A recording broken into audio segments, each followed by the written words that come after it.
Talk to me about the realities of fracking, if you will, and what it means to people in Pennsylvania.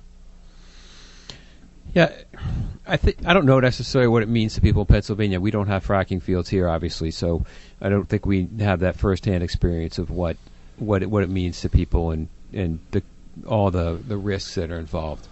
I mean, obviously, it's a revenue stream and one that people really want to tap into, especially if you're from the rural parts of Pennsylvania or New York, where you could probably make some pretty significant money on land that hasn't done much for decades.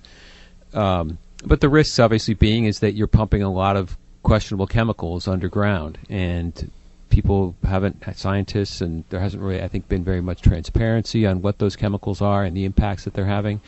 They obviously hear things about polluting the water table and contributing to earthquakes and other sort of damage, and likely will be, I think, a lot of environmentalists question what are the long-term health risks going to be for having this stuff buried below or near a water table. And then there's the transportation, and there's the where there's leakage from that, and what that leakage might, in addition to being, contributing to greenhouse gases, what some of the other toxic emissions are that contribute to things like asthma, and general impacts that might have on the environment, where maybe pipelines go or where trucks are going to go. So I think those are all the issues at play. And, if you've seen what's happening in New York and Pennsylvania, that's people talking about seceding now so they can frack in some of the territory or land in New York. It's a real controversial issue. And there's no doubt that fracking contaminates aquifers, because in a lot of cases these natural gas deposits and the water table are very, very close to one another, within the strata of the Earth's crust. And when you start cracking, which is basically what fracking does, it fractures the rock to let those natural gas deposits escape. When you start to basically crack the safety layer in between a gas deposit, which is actually always tied to oil much deeper in the ground, and basically opening up a pathway from that gas into an aquifer, like people's drinking water. I'm with the UN on drinking water. I think it's a human right. Like people talk about privatizing water supplies, and I'm like, no. That's not something you can commoditize. That's a human right, drinking water. And I think that's why New York probably put a ban on fracking, is that there's so much, those issues are at best unanswered. Well, and there's the aquifer issue with the Keystone Pipeline as well, the Ogallala Aquifer, which is a water table that provides drinking water, I think, for 9 states. Mm-hmm. You're talking about, these spills don't go away overnight, ladies and gentlemen. I mean, these are persistent hydrocarbons that live on in water. They behave, depending on the gravity of the thing, they behave differently when they hit water or when they hit soil. Sometimes they sink, sometimes they don't. So they're very they're like the free radical. These spills happen, and you don't really know how it's gonna play out. Right. In some cases, we might not even have the technology to deal with the spill effectively. Exactly. Right. So then, when you look at the cost structures of other forms of alternative energy, and of course we have to get to the wind project here offshore in Rhode Island, which I guess is really beginning to gather steam, for lack of a better term, which is past, I guess right now we represent the only commercial East Coast major wind project. Is that correct?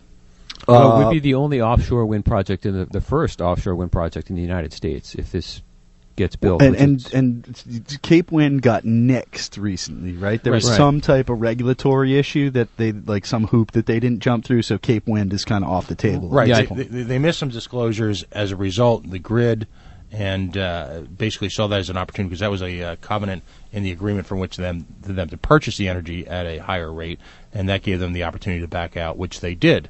And that may That's right. Yep. And that may be as political calculation as anything else, given the passing of time, if you will, the Duvall administration, as you go into a more quote unquote business friendly Baker administration, which may not be as absorbed. Charlie Baker didn't waste any time. I mean, he came in and started dropping the hammer everywhere. Well, so what? Any indication, is that a commercially viable project, and will that continue to? I mean, the problem ultimately is that Rhode Islanders really can't afford more expensive energy. we just can't. I mean, it's been a significant barrier to economic growth, and my friend Greg Garrett, just probably if he's listening or will listen, had exploded. But it is no growth economy, right? But it is an issue towards, I'll call it survival here in this state, because this state economy is so moribund. So again, what do we do?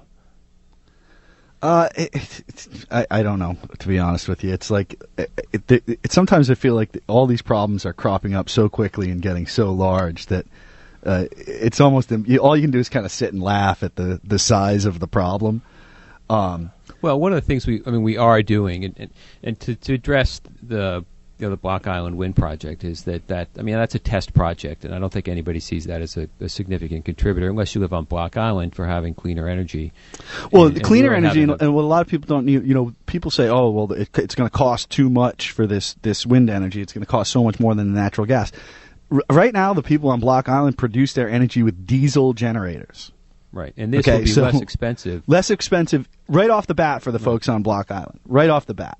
And with especially these offshore wind farms, you're paying more up front, but because they have these locked-in rates of increase, I think with the the Block Island Wind Project is about 2.5%, something like that.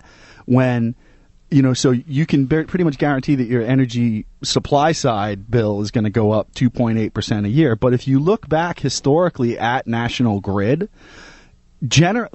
we get annually a 7% increase from National Grid. Now, it doesn't happen every year because they go a few years and then they try to whack you with these 24, 25% increases. They got to go to the PUC. The whole thing's a big fiasco.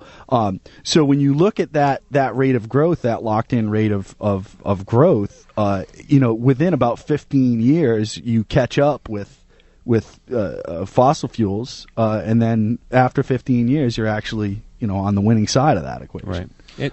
And there'll be more. There are many more proposed wind projects off the coast of Mass and Rhode Island that will be significantly larger, and those could certainly play a role in reducing costs and increasing diversification of energy in Rhode Island and New England as a whole. So that could certainly help reduce costs. Just as a kind of an insight here, do you have any idea the 3 turbines over at the wastewater treatment plant here in Providence? Do you know what percentage of energy is going back to the wastewater treatment from those 3? Well, I believe it's covering maybe 40% of their costs. So that's a pretty significant. Right. And wastewater treatment facilities are typically very large energy consumers. Oh, for sure, yeah. And they have, so I think those have been considered a success. Yeah, so that's a pretty significant 40% savings. Sure. It's not bad. I guess my final question in the 2 or 3 minutes we've got remaining, and you've been listening to Tim Faulkner, executive editor of EcoRI.org, EcoRI News. One of the things you've remarked upon in your writings, if you will, has been the low turnout on occasion when there have been public hearings. What can we do, whether it be the coalition or as individuals or EcoRI, to energize people to at least be involved in whatever consensus they've got a chance to create? Well, I think what I've been doing is just that as sort of the tenet of journalism is to give voice to the voiceless, and there is a growing grassroots movement to raise awareness about this. And there's groups like Fossil Free Rhode Island and FANG and other groups that are going to these meetings, and they're trying to raise awareness about it. And they're trying to get either maybe their universities or their local political leaders to respond to it. So, in fact, next week, I think, Nick Katkovich, who is with FANG, which is, can't remember what the acronym stands for, but Fighting Against Natural Gas. He and some of the Fossil Free Rhode Island folks are going to be holding a march from the power station, or from the compressor station in Burrillville to Providence. I think it starts on maybe March 4th. So I think, again, if you're doing good journalism, you're giving voice to the voiceless, and making sure those people that are in positions of authority are held accountable, then that news will get out there. And if you're not taking somebody off, you're doing it wrong.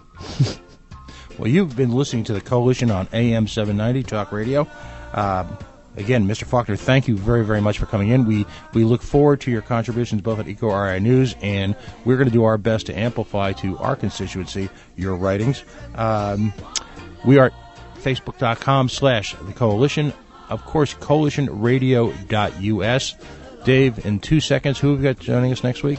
Next week, we're going to have Scott Gibbs, who is one of the foremost economic development thinkers in the state, if not the country. Great. We'll see you next week. Thanks for joining us.